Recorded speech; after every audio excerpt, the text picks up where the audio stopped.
Southeast Texas, and thank you so much for joining us for the 12 News Now teamed up with the 2021 Beaumont mayoral candidates for a viewer-involved live debate.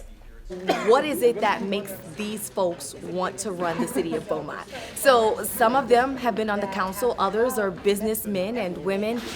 So there are so many different reasons and motives, and so hopefully this was able to answer those lingering questions for people. It's super exciting, you know, it felt kind of like doing a presidential debate. I mean, seriously, the setup was awesome, and getting to be here and getting to be in front of the cameras and having a host right like that, it was really cool. It feels wonderful. I really am appreciative of the opportunity because, you know, we're in a pandemic and it's hard for us to run traditional campaigns. So the more exposure, the more connected, the more we're able to be connected with the community, the better opportunity for us. Candidates appreciated this new format to get in touch with voters.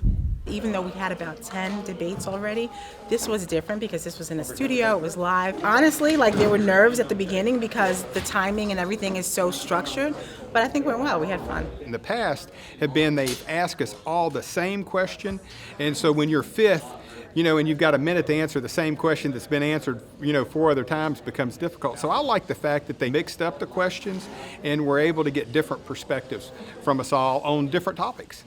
Candidates believe that this mayoral debate will benefit voters and impact their decisions. I think that because it was on TV, I think that a lot of people have tuned in. So the fact that it's live, it's a little bit more credible and people are tuning in. To be made.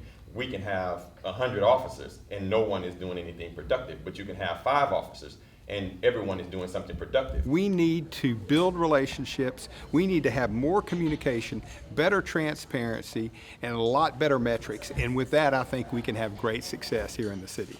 We're really excited about how the debate turned out. We're able to answer the viewers' questions. We asked people to send us text messages and to send us emails. So we didn't sit around a table and decide what we were going to talk about tonight. We let Southeast Texas make that decision, and that's really important. Dominique Leh, LUTV News, Beaumont.